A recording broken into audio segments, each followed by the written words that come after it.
we're confusing productivity with reactivity. Like, we think that because we have the opportunity constantly to let our, partner, romantic partner, or our coworkers, or, let's shoot a Slack, like, you guys okay? Like, we think that that's being productive and reactive and present, but actually I think it's taking us away from the harder, deeper work that we need to do.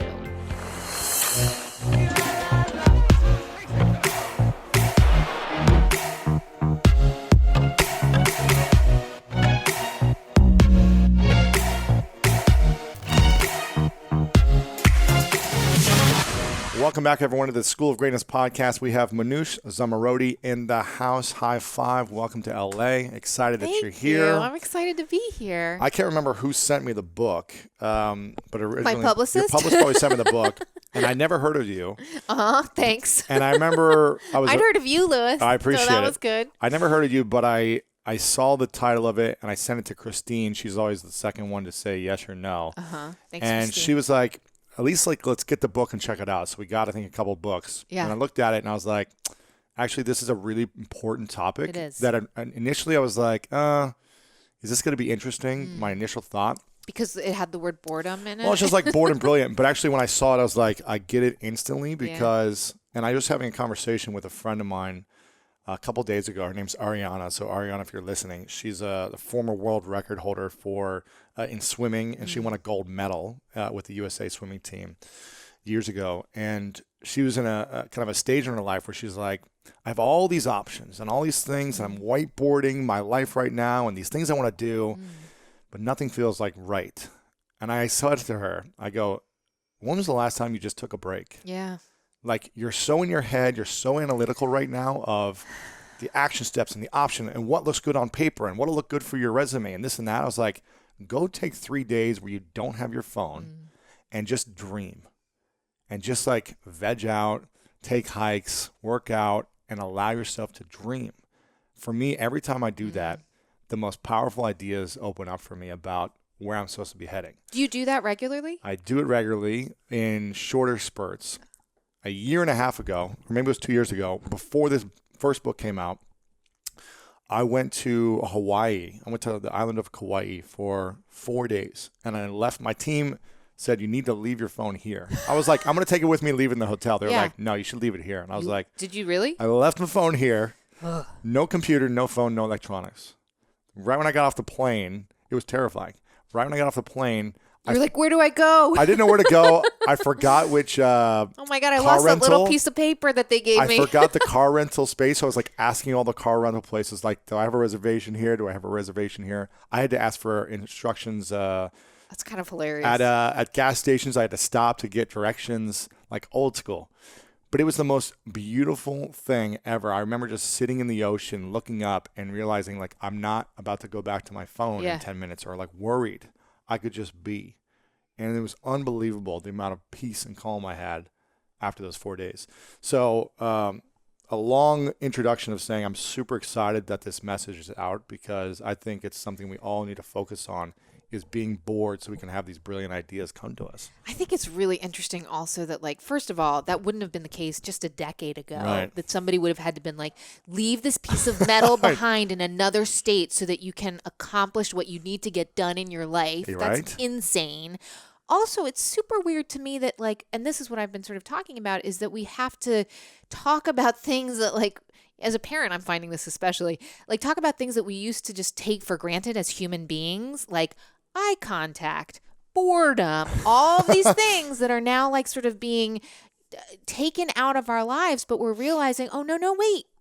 Actually, we're having wonderful eye contact right now. We are being bored brings us actually what I now understand scientifically does something very special in our brains. And because we have so many alternative ways of reaching out into the world because of our gadgets, because of information, which are all wonderful, but we now need to remember some of the more human stuff that has been around for millennia that actually we want to hold on to. Yeah. So what's the science behind this then? Okay. I'm curious. Okay. So this all started because I had my own sort of freak out several years ago where I was sitting down. I'm a podcast host, and I was like, okay, the podcast is doing well, but I really want to kill it.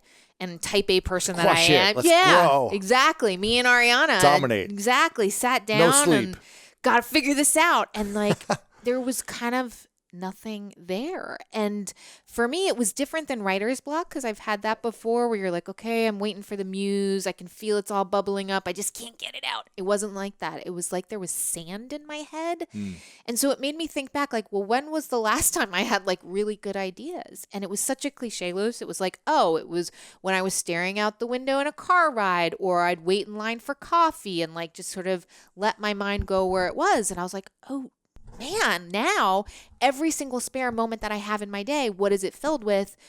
I look at my phone. I check the headlines. I tweet. I tell my husband that I'm like surviving. Is he surviving? Like it's a constant call and return that's going on with me in the world instead of me just being in the world, while all these little moments in my day. And so it made me think like, well, what happens in our brains when we get bored?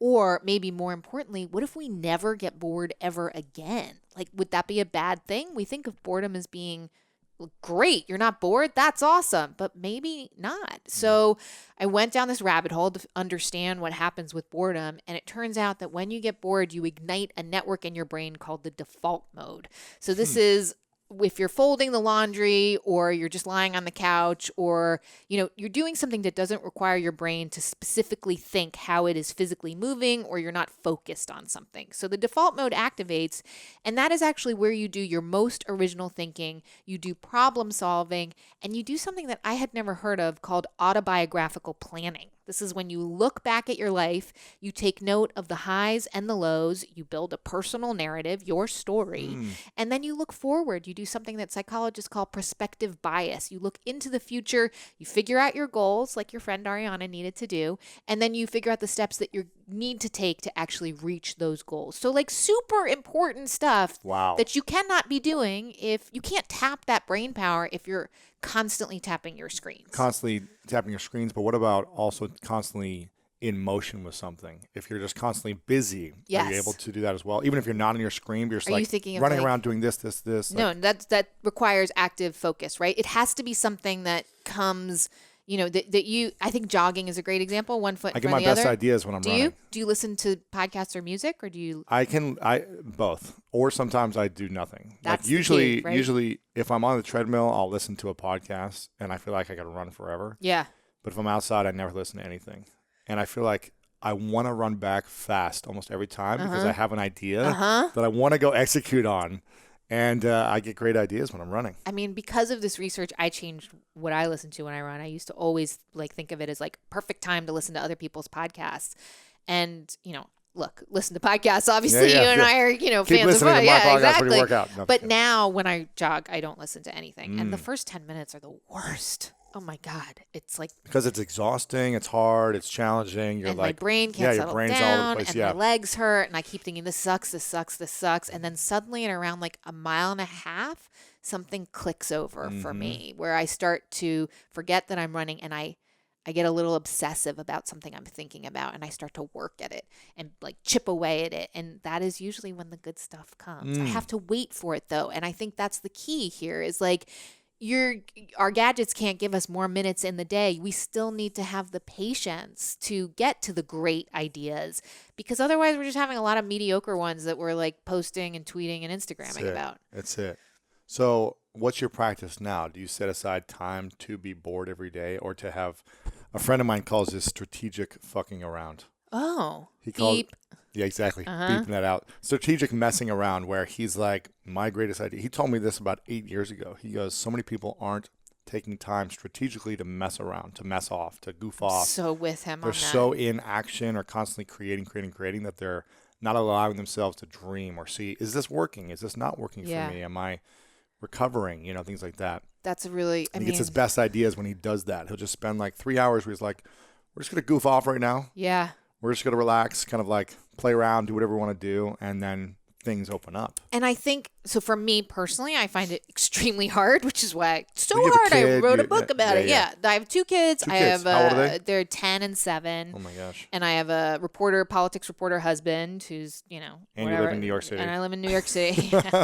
And like all of it, it's super, super hard. But I think for me, again, as a type A person, to understand that actually that goofing off stuff or the spacing out, or when you think you're being kind of lazy, but actually your brain is doing something, that is actually what being productive truly is. Wow. It is working smarter, not harder. And I think that's what we all aspire to, right? Like, why be running around in a million different places at once when, like, if you just give yourself some time to refresh, rethink, renew what you're all about, and then that can set you on a path that is so much more clear than I think, for me, it's like, I think we're confusing productivity with reactivity.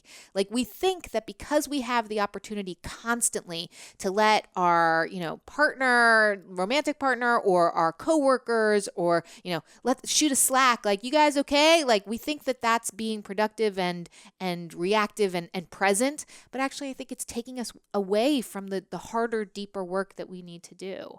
What do we need to do? Well, this is where, and I've been saying this on the road because I've been on book tour, as you are about to embark on, and lots of young people in the audience. And I kind of I look them in the eye. I'm like, here's the thing. Our country right now is facing economic disparity, racial division, environmental problems. These are not easy fixes. So like updating your, feeds constantly isn't going to solve the problem. It makes me say that like collectively, I think what we need to do is rethink how we are using technology right now, making sure that when we do pick it up, it's not because it's a physical reflex, but because it's improving our lives, turning them back into the tools that they are meant to be as opposed to the taskmasters that they have really become. Because God, do we have some problems we need to solve? And boy, do we need some original thinking to solve it. There was a survey of 1,500 CEOs that IBM did, and they asked them, what is the number one leadership competency that you are looking for in your executives and workers? And it was creativity. I mean, I think that makes sense. The robots are going to be able to do all the other jobs, but they can't be creative. That is critical where thinking, precisely. Wow. And so how is your daily practice now with this? How do you do it with 2 kids on the road? Yeah. I mean, obviously it probably comes in phases where you're like, okay, now it's go time. And I call it the playoffs, where it's like, I'm in playoff mode right now. I'm like gearing up for the playoffs and the championship. Yeah. And so it's like, you're not going to have much time to relax. Right. But how do you do this throughout the year? Do you take breaks? I'm kinder to myself. I think I say to myself, like, it used to be that I was like, just push through, keep going, you got this. And I'm like, no, you don't got this. If you need to say to your husband, like, dude, I need 2 hours off tomorrow, and I'm going to lie on the bed and stare at the wall. Seriously, that is what I want to do with my time now. Yeah. I mean, it's the dumbest little tweaks, I think, to your behavior that can make a difference. So for me, I used to think of my subway ride home as my chance to respond to all the emails that I didn't get to during the day, like perfect productive period. But then I realized like I would get home with my kids, and it was like transitioning from being working quick person thinking to being like thoughtful, present mother was like not. So now I couldn't do it. I was kind of like, let's get homework done. Come on. Instead of, like, all right, mommy, take a deep breath and like say hello. Yeah. So now I think of the subway ride home for me as like spacing out, kind of like, let's digest what happened during the day. Let's think about it. Let's like let your brain work at it a little bit. And then let's have that moment of transition into another part of your life where you're not the same person at home as you are at work. I mean, I think, Facebook wants you to be all the same person in all the places, and we're not. We have different roles that we play in all of these places. Yeah. And so for me, it's about giving myself that transition period, like a warm up, I guess it would be in some ways. Or stretch, cool down. Yes, exactly. That's right. And I find that when I do give myself that time, there's less waking up in the middle of the night thinking about something. That 4 a.m. like where you just wake up thinking about a problem. And I think it's because for a lot of us, we don't give ourselves time during the day to actually process what has happened in our lives. True. So true. A lot of people who listen to my show are constantly asking, how do I find my vision, and how do I find like my purpose, and how do I find these things? And I always tell people, like, you need to go in nature without your device and just be. Yes. Like, have a peaceful warrior moment. I don't know if you read the book or watched the movie, The Way of the Peaceful Warrior. Yeah. And so you just need to go and, like, the guy just sits on a car for like a day or whatever and just like starts dreaming. Totally. You know what I mean? I'm with you. Like, you've got to go into nature, allow your mind to relax. Don't just be like responsive, like you said, to everything. Have you heard about this new, like, I don't think it's new, but like they call it forest bathing in Japan? Sounds amazing. What is it? Literally, I think going into the forest and letting it bathe you, which is brilliant. sort of beautiful, but right? when is the last time someone did this? I Like, know. when's the last time someone went camping? Right. You know, I love, having a nice bed and things like that, but I will go to the ocean and just lay for like 4 or 5 hours and just let the sand heal my mind. You know what I mean? And just like swim in the waves for 30 minutes and just goof off. Yeah. And for me, it feels so refreshing to just get away from something in Mother Nature and allow it to heal me. And I think people are looking for proof and permission that they should be doing that. So you have the science, right? You have the data. So tell me more about that. So the book is actually based on an experiment that I did with my listeners in 2015. So I had this sort of moment where I was like, oh, crap, I think that actually my gadgets are the problem. They've helped me be a professional working mother, but I think they also might be like destroying like my potential essentially. Yeah, exactly. So I reached out to my audience and I was like, are you guys like feeling like maybe you want to rethink your habits here? Like, are you kind of feeling? And they were like, yes. So within 48 hours, 20,000 people signed up to do a week of like little, every day we did a little behavior tweak. Kind of like the Happiness Project. Kind of like the Happiness Project, but on a community scale. Oh, cool. And so the idea was that every day for 1 week, they woke up to a mini podcast that explained the science and some of the design behind the technology and why we feel like our attention is being hijacked from us. And then a little behavior tweak to try. And so I had these 20,000 people who then reported back with their data because we partnered with some apps that helped us measure how much time we were spending on our phones, how many times a day we were picking them up. Wow. And then I got all their stories back. And so first of all, it was incredibly effective. That is what we heard from people. We heard from people who finally finished their thesis or came up with a way to solve their startup problem idea that they were having, or solve a conflict at work, or even just like really small minor things like how to help their kid make a friend, or homework isn't working out, how are you going to do this? So all sorts of like from the very from making a delicious soup, I'm going to call that creativity. Sure. It is creativity. It's on a small scale, but it's lovely. To huge things where one woman in Wisconsin, she did the project while she was breaking up with her boyfriend. And she ended up, they owned a farm together. She bought him out. She decided to rename the farm Make Time Farm. And now every month she opens it up to the community 1 day a month and asks them to come to drop their gadgets in a basket and just come, and they can do whatever they want. You can take a nap, pick an apple, bring your sewing machine, whatever. Read a book, whatever. Right. Play with some chickens. Exactly. Just something. Something that takes you out of the daily, what am I doing next? What's next? What's next? So the book looks at, we have the data from the original project. We have people's stories from the original project. Plus, I went into much greater depth into some of the research as to why things worked. Like the first time around, Lewis, I'll be totally honest, I was making it up as I was going. I was like, I don't know, let's try this. But in this, I could look back and be like, okay, this one actually really worked. Let's tweak it slightly so that we get better results. And so like, for example, one of the things we ask you to do is delete an app on your phone that is driving you bananas. Do you know which one it would be for you? It's the one that's always like, hello, don't you just check me? Is this the one you use a lot, or you don't use a lot? It's the one that you feel kind of yucky when you use it. Snapchat. Okay, so for one day. I pretty much stopped using it. Okay. Yeah, but it's like, so you take it off your phone just to like let go of the sensation of having it calling out to you all day long. Don't like quit the platform. platform. To check it. Right. So I think social media was definitely number one. Number two was like some games. I don't play games. I played You two do? dots. Like Angry Bird or whatever? Two dots. Two dots. What is that? Like some weird like Tetris-y thing or something? It's like, exactly. But like artisanal Brooklyn style. It's really beautiful. Oh, nice. And like, Yeah. anyway, that's my bag.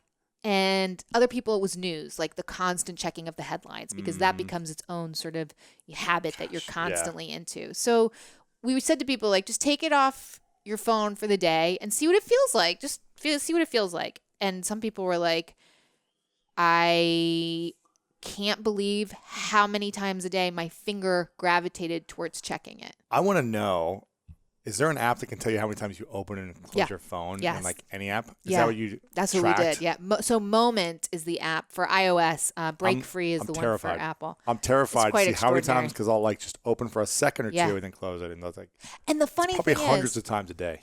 well, that's step number 1 in the book. What we ask you to do is observe yourself. And here's the problem, though, right? I was like, I probably check my phone like 30 times a day. No, it's probably 200, right?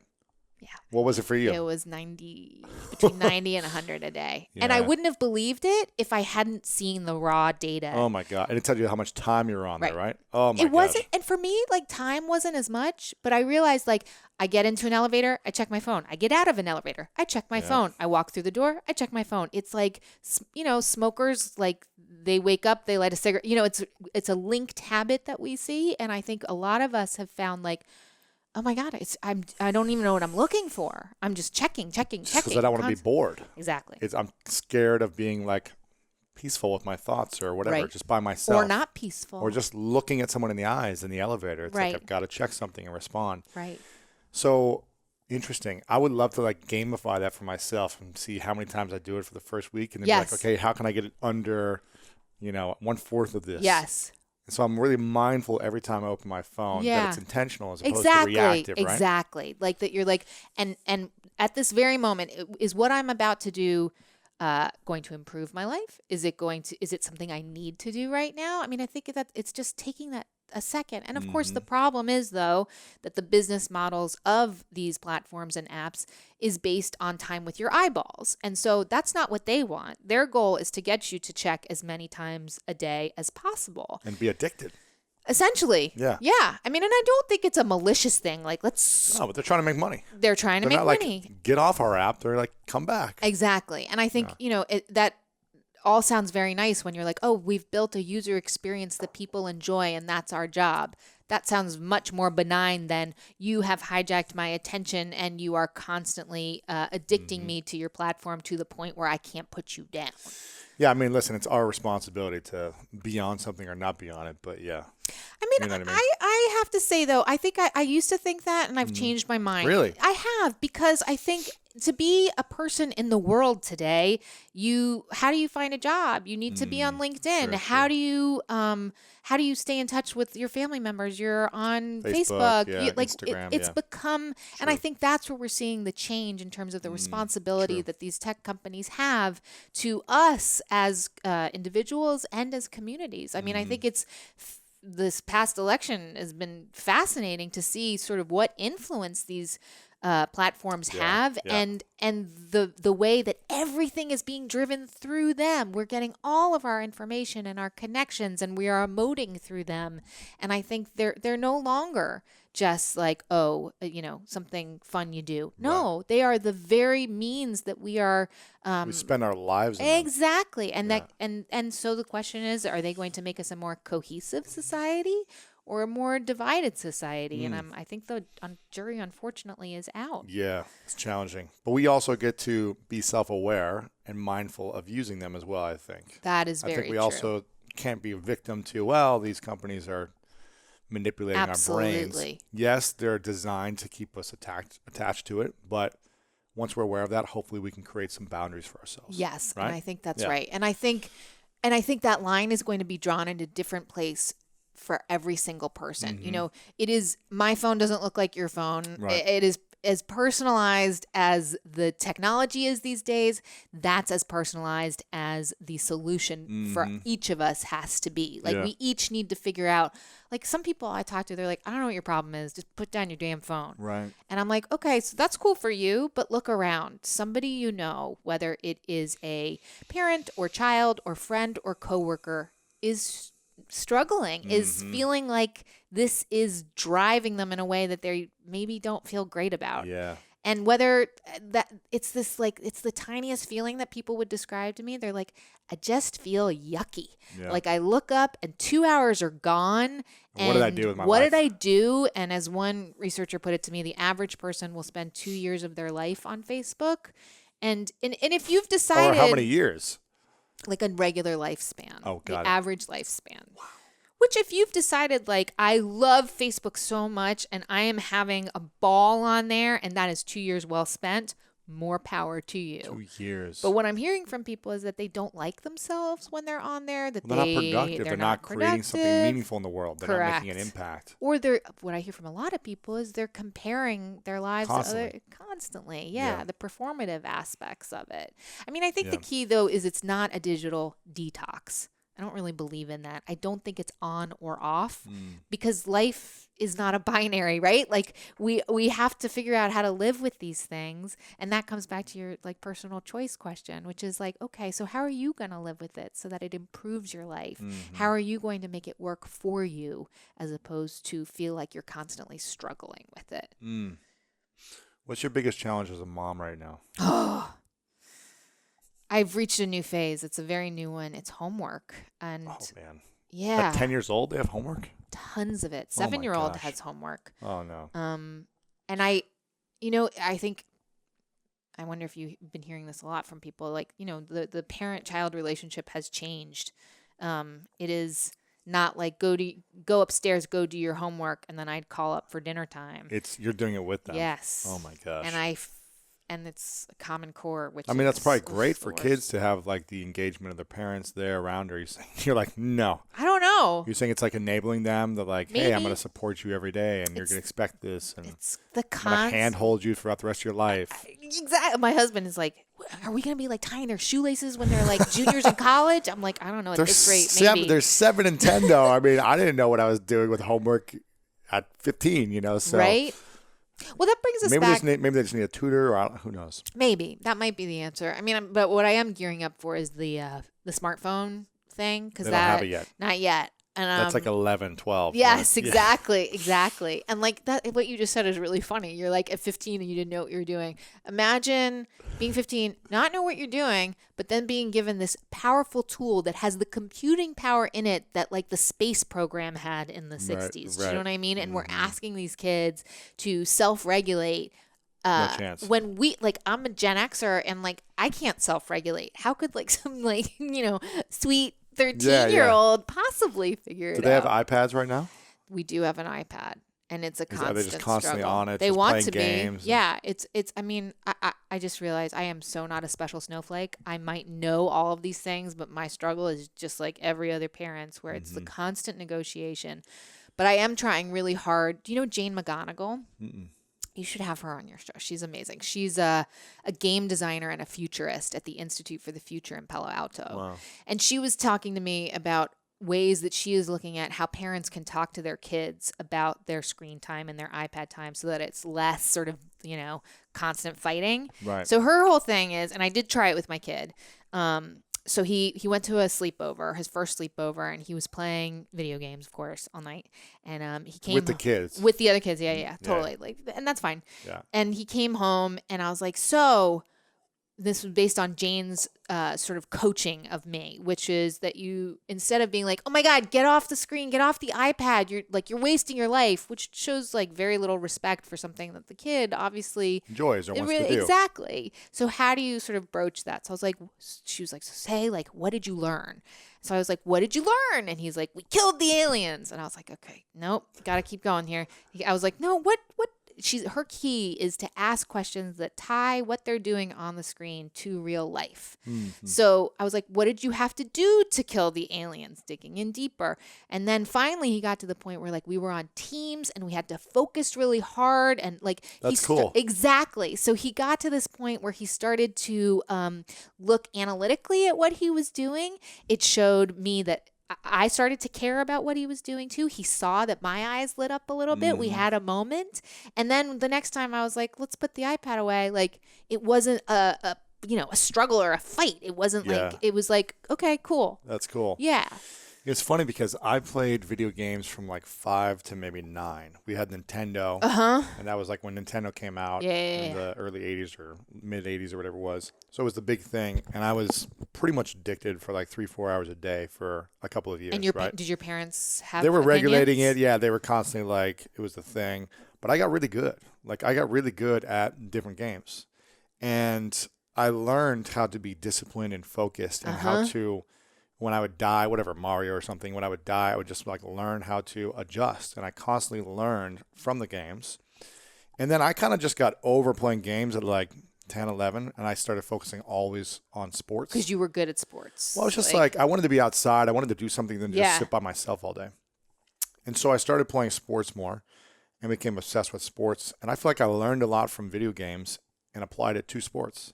Now, with some kids just keep playing video games until they're 30 or whatever, right? There's like the more 40. Yeah, you're like my husband, you know. I can't. No, he hates them, so that's like. But there's a lot of guys that just keep playing and they don't apply it to their life, and I think that's when it becomes like a challenge of it's just taking over your life and you're not using it for good or anything. And I think that's interesting too, because now what's different than when you were playing is you can be on teams with like headsets around the world, which is cool. Yeah, which is kind of cool. Like I did meet this one gamer.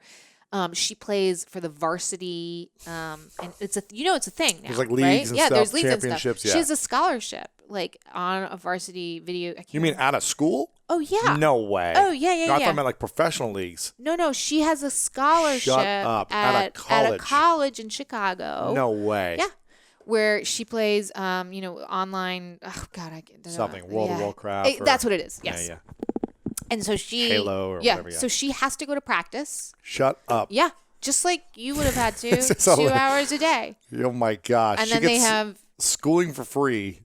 I'm surprised they even go to class because you can just play video games all day to get better. Well, I mean, for some of them, it's just like why do you play sports so that you get The reason I went to school was to play sports. But then you also got a degree, which is helped you too. I mean, it took me a while, but they want both, right? True. So like she loves it. I didn't care about the degree. No, I just wanted to play sports. So for some of them, I think it's like how am I going to pay for this? Wow. I'm going to get really freaking good at video games. Wow. And that'll help me pay for it. So what does she learn from this, or what's the? It was interesting. She's an unusual case in that she was thinking about transitioning to being a man. And so for her, like as a kid who didn't fit in socially in high school, video games were a place where she found people who didn't care what gender she was. Yeah, they didn't care. Voice. Exactly. And she felt like those were her real friends. That was her real life.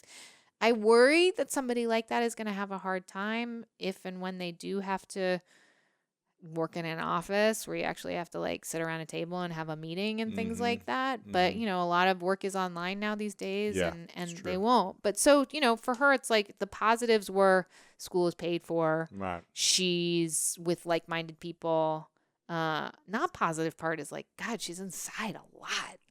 All day. Staring at a computer. Or a TV or whatever. Yeah. And I was like, do you guys have to do like, I don't know, sprints? Like just to stop your like butts from like atrophying. I know. You know what I mean? She was like, no. Like they went for pizza and that's not healthy. I know. Like physical health, I think, is underestimated as well.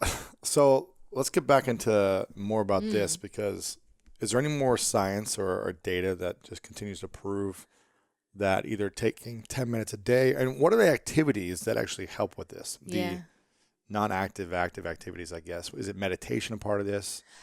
Meditation is actually something different, which is interesting. Meditation ignites different parts of your brain, different than the default mode. In the default mode, what's interesting, so mind wandering. Essentially, we're thinking of boredom as a gateway to mind wandering. Daydreaming. Yeah. And I did have, my listeners at first were like, why did you have to use the word boredom? It's super like negative. I don't want to be bored. Couldn't you use like daydreaming? That's such a nicer word. Right. And I was like, no, because I think the point is, it is uncomfortable when you get bored. It is. You might start. Because you feel like you should be doing something, or you feel like. Or maybe you start thinking about something that's been bothering you and you feel uncomfortable and you don't want to deal with it. Like I had one woman who was like, she sat in the Whole Foods parking lot and like just cried her eyes out for 20 minutes. And she's like, last week I would have spent those 20 minutes like looking at Instagram.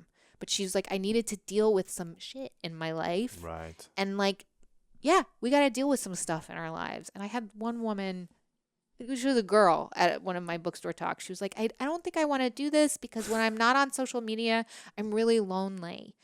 And I was like, yeah, being a human, like you will be lonely. Yeah. But I was like, you need to spend some time with yourself because at the end of the day, you and you are going to be together for the rest of your lives, and you should be good company to yourself, essentially. But I was thinking about some of the other science. I think the Boston Consulting Group example that I use might be, just a good way that we can look at it, that it's not just a personal thing, but that it has to be sort of a cultural thing. With teams as well? In the workplace and with teams, really? For sure. So how, no if doubt. you're a team or in the workplace or a sports team or whatever? So burnout is the problem here, right? So Boston Consulting Group, they did an experiment as part of a study at Harvard where they made sure that their teams, the Boston Consulting Group was dealing with like huge burnout, that people were like, within 2 years they were quitting. They just couldn't, and it was like 80-hour weeks. Exactly.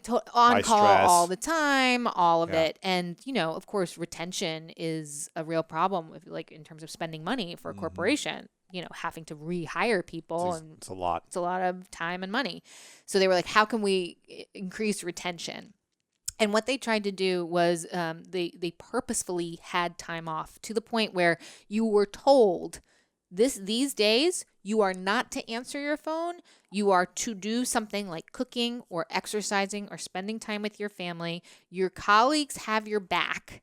They are on it, and they rotated. They just kept it up so that there was purposeful, scheduled time off, right. And the retention rates skyrocketed, Wow. and they did better work. And so when people say to me, they're like, this is all well and good, I'll totally do this in my personal life, but how do I convince my boss? I think that we need to have a huge culture shift that goes on. Sure. The other thing I think if your company is already balanced with your workflow, maybe you don't need it if you're working like normal hours or there's some time off here and there. Yeah. If people are stressed and anxious and exhausted, then definitely need to take a look. I'm assuming, right? I don't hear tons of people who are feeling like there are boundaries at work. And I think things like Slack, which is, my team uses it. It's great. We stopped using it, right? Did you? Yeah. That's we it. were using it and we Why? stopped. Tell me. Why did we stop, Christine? I mean, I think it was just annoying me. It was like one more place to check. Exhausting. Yeah, it was just exhausting. I don't know. And it wasn't really productive, right? Yeah, for us, it wasn't really productive. So I think that's what I'm hearing from people. I went to give a talk at Google. And I was like, I'm pretty tough on the tech companies in this book, and I was kind of expecting blowback. But you know what they wanted to talk about? They're like, I'm having trouble concentrating on my work because of all the constant pings. Constant pingings. Constant. And I'm worried about burnout. Oh my gosh. That gosh. is what they want. I was Exhausting. like, software engineers, they're just like us. Yeah. So I think for me, one of the challenges in the book is to take a fakecation, which is to, we all use the out of office responder when we go on vacation, or we should be. If you're not, you should. But what I'm saying is do it once a day for 1 hour and say, it can be like, whatever you need to say. If your boss isn't going to be cool, say you have a stomach virus. Yeah. Or if you're trying to change the culture where you work, say like, I'm taking an hour to or 2 hours to dive into this report and doing deep work, please. And not constantly checking. Exactly. Like, I'll get back to you when I'm back. You can never really get in the flow if you're always getting notifications. Totally. And we know now, like, what happens. The average person, one researcher told me, switches tasks at work 566 times a day. Oh, my gosh. We used to switch our attention. This is a wonderful professor at UC Irvine, Gloria Mark. She said, we used to switch tasks on average every 3 minutes. That was 10 years ago. Now we switch every 45 seconds on average. So people aren't just present, focusing on one task. Exactly. And to, and maybe that's writing a report. Maybe it's doing an interview. Maybe it's whatever your work is. It's important to give it that depth that it requires. Yeah. So, and I think the key though is, people are like, well, I can totally do that for myself. It's the people around me. So how do we reset the expectations of the people around me? Like my husband, he's like, dude, I texted you. Why didn't you get back to me? And I want to be like, oh my dude, gosh, because I was in a meeting, I can't just be responding. So I think saying to people, smart, I'm not here for the next 2 hours. I will get back to you when I'm back online at 4 o'clock. And then people kind of relax. They exhale and because you've set the expectation exactly. now. Yeah. Precisely. I mean, imagine like for me, Google Docs, like it's a wonderful thing, Love it. right? Like, Yeah. does your podcast run on Google Docs? Yeah. Everything. Exactly. Yeah. It's the best. Yeah. But it kills me when I'm working on a script and I see my producer pop up in it and I have to be like, could you please get out right now? Let me like, focus. Right. Yeah. What if there was a button that was like, Manoush is deep at work. She'll be, we'll let you know when the document is open again, or just some gentle communicative way of resetting the sort of boundaries that there really need to be at work. What's been the response of this type of information so far with when people are, you talked about this a couple of years ago, but since this is becoming more and more for you? Well, for me, it was like I put out the call like a month ago. I was like, anybody out there remember the original project? Yeah. It was insane. People were like, oh, not only do I remember it, like this guy, Liam from Los Angeles, he took every social media platform off of his phone 2 years ago. He never put them back on. And he's probably like freedom. He's probably just like, yeah. Feel relaxed. Why is everyone stressed out? Totally. Right? Exactly. And it's not that he like quit any of those platforms. It's that when he does them, he sits down, he goes on his laptop. Or he's on his computer and he's exactly. like, and I spend 60 minutes and I do it, I batch it. Right. Exactly. Email, it's not every 2 minutes. It's all at one time. All at one time. And he feels, there's not, it's like the shameful thing of the constant checking and like the, Got to get back to people. Yeah. And so that now he sits down, he'll do Facebook for 20 minutes and that's fine. And then he shuts it off and goes on with whatever else he has to do. So to hear people who sort of made very small behavior tweaks is very wonderful. I would say the most gratifying, though, is really the teachers who are using it in their classrooms. There's lots of... kids use like their phones in class now all the time, right? Like they do. Some public schools, they're just like, you can't stop the kids from using it. Exactly. And even if it's not the phones, or as one teacher said to me, he was like, after we did the project in the classroom, I was like, what did you see? Like, were people like twitching? Like, what happened? He's like, he said, actually, no, what he saw was more eye contact between the kids, because what they realized was not only was it their smartphones, but they have iPads in the classroom. They have smart boards in the classroom. Right. Everything is mitigated via a screen. So when they took them away and they started to have some of the nonverbal communication that, as we know, is so important in terms of empathy and understanding people around you. That's building relationship, trust, everything. Completely. Yeah. Wow. Yeah. So I think, to me, like this is the next chapter in media and digital literacy. It's not just teaching kids to code, but teaching them how this stuff has been built, why the business models are the way they are, and what that effect has on their everyday behavior and how it can be a problem if you are not conscious of it or educated about it. Yeah. Another UCLA professor is doing a long study into teenagers who use social media just to like hang out in social media versus if they use it to like as a thing to set up like, getting together with friends, like as a tool to set up stuff. And the kids who just spend a ton of time on social media were less good at thinking about what their future goals were and less good at coming up with strategies for solving their neighborhood's problems. I mean, so we're seeing the direct, potentially long-term correlation with some of, is it causal? We don't know. Is there a correlation? It looks like it. And I think, let's just talk about it. Let's not. Yeah. I think we got to test it for ourselves too. Yes. I don't know if you have like an ideal format for people where it's like, okay, 60 minutes a day, you're supposed to be bored, or like once a month you take 2 days off or whatever it is and you just do nothing. What are your digital I think habits? For me, it's like I'm constantly just aware of how I'm feeling. And if I feel like I've been disconnected or if I feel like I've been constantly reactive, I just put it down and I focus on disconnecting. For me, I like to watch movies, which is still like looking at a screen, but allows my mind to relax and I'm not checking anything. And I kind of daydream in that movie watching. It's very relaxing for me. And it inspires me. It just like makes me feel more too. Well, because there's a narrative and it's linear, there's story, right? Yeah. There's like emotion. I'll cry during movies. Like I'll just feel, and it brings me back to like reconnecting to my life. So it's kind of, do you think that has to, like the ability to sort of observe what you're feeling? Like, I think that's underestimated how hard that is for some people. Do you think that comes back to being an athlete, like being in touch with your body? Maybe. I think also meditation helps me just to like really focus on my vision for my life and my dreams Uh-huh. and eliminate the stresses and anxieties that may be surrounding my life in those moments. So I just try to really work out to release emotion and to feel good. I try to meditate to do the same thing. And then I try to find time when I can during the day to just veg. You do. Yeah, of course. Where I'm just like on the couch vegging. Sometimes there'll be a documentary on, and other times I just won't have anything on. I'll just sit there and veg with my girlfriend or whatever. Just like, let's connect and just veg out. Chill. And not respond to something and not like check our email and just veg. Yeah. But I think going to the beach too and just like being in some type of nature, even though there's people around, but just being out in the outside. When I lived in New York, I loved just walking to the park and people watching. Yeah, it's good. Just taking like 2 hours, Madison Square Park, Central Park, and just like, Washington Square Park was my favorite place. Just to like sit and listen to music and like watch people and just have conversations. The guys playing chess on the corner. Yeah, totally. And I like to just create my own experiments with people in public. Mm-hmm. What do you mean? That sounds exciting. Yeah, no. When I lived in New York, especially, I did different projects. When I first moved there, I was single, and I was like, I know nothing about this city. I don't know anyone, so every day I'm gonna buy a red rose and I'm gonna give it to a girl, any type of girl. It wasn't like a girl I was attracted to, just a girl, or a woman, or a young girl, whatever. I just wanted to see what would happen. And it was fascinating. I did it for a few weeks, and did they think you were insane, or that they were some being women filmed? were like, some women were just like blew me off, wouldn't even look at me. I just like, hey, I wanted to give you a rose, and they would like run away from me. Yeah.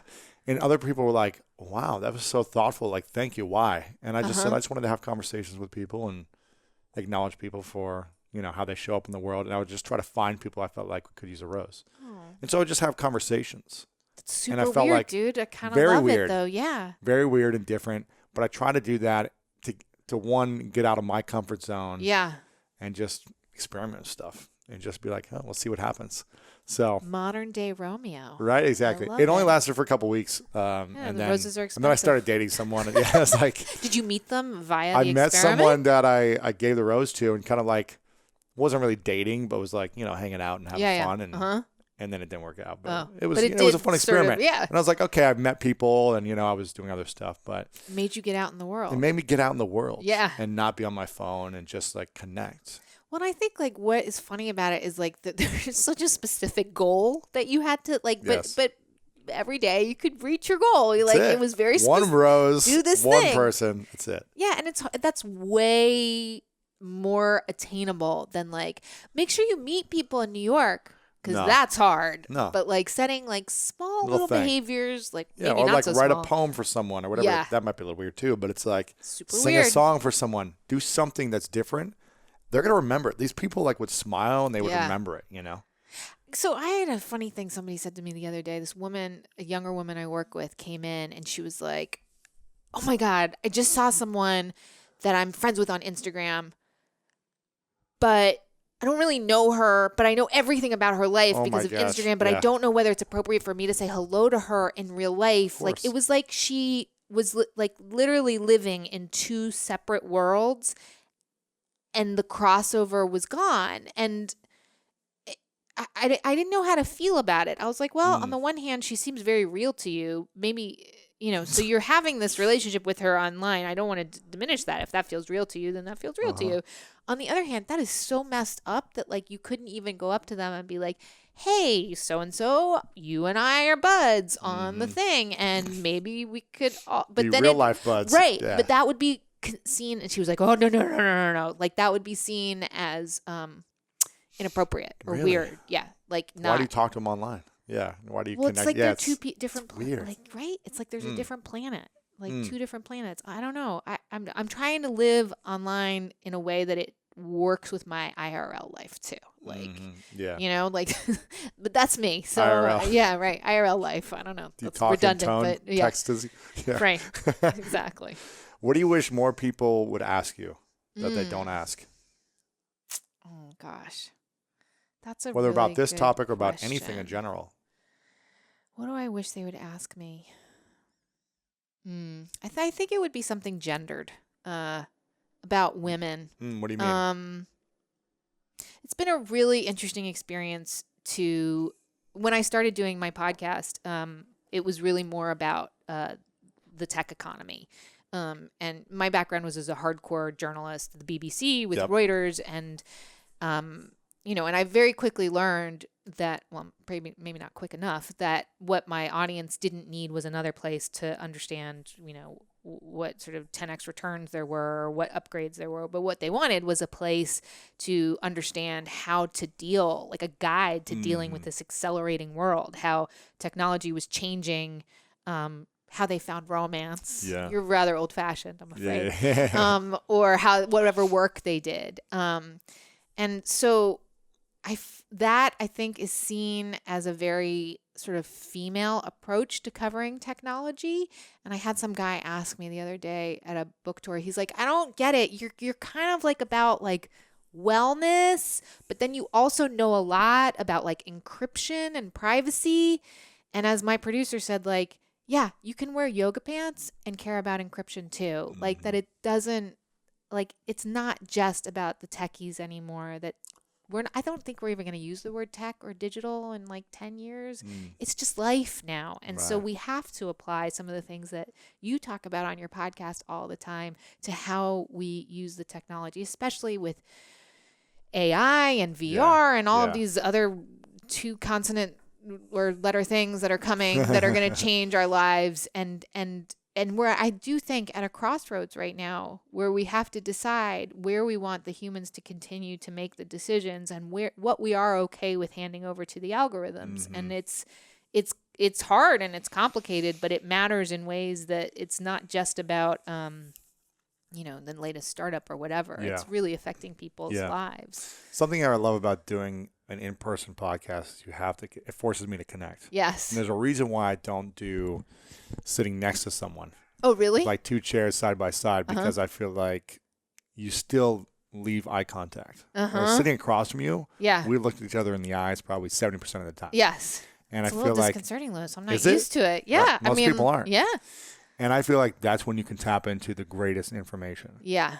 And that's when you can tap into the heart the most, as opposed to just the analytical mind kind of rambling off, like looking out into space and then coming back to someone. Well, it's been interesting to see when your eyes light up, like certain things I say, you're like, that one was good. Right. Other ones you're not as interested in, but that's okay. Like I'm like, it's important anyway. I'll say it. So no, it's cool. all good. No, everything's important. There's a side conversation going on between the eye contact. Of course, right? yeah, of course. Love it. Very cool. Well, I'm excited for this. I really am excited for people to get it. Bored and Brilliant, How Spacing Out Can Unlock Your Most Productive and Creative Self. Make sure you guys go get a copy. I've got 3 final questions for you. Oh, okay. But where can they get this? Where's your website and your social media? Before we ask the so Manoush Z, that is my website, manoushz.com. You can get the book wherever books are sold. I read the audiobook. You and I were just talking about how yours that is a shorter book than mine, so it must have taken only 2 days. It took 2. That's exactly what it took. Me 2 4 days. Oh my God, painful. Your neck and shoulders, my lord. And then of course on Kindle and multiple languages coming, which is super exciting. That's cool. The Japanese translation is super weird. Yeah, it's that's like cool. Using smartphone with appropriate behaviors or something like that is the translation. Very cool. And you say you're Manoush Z on social media, right? Yeah. Okay, cool.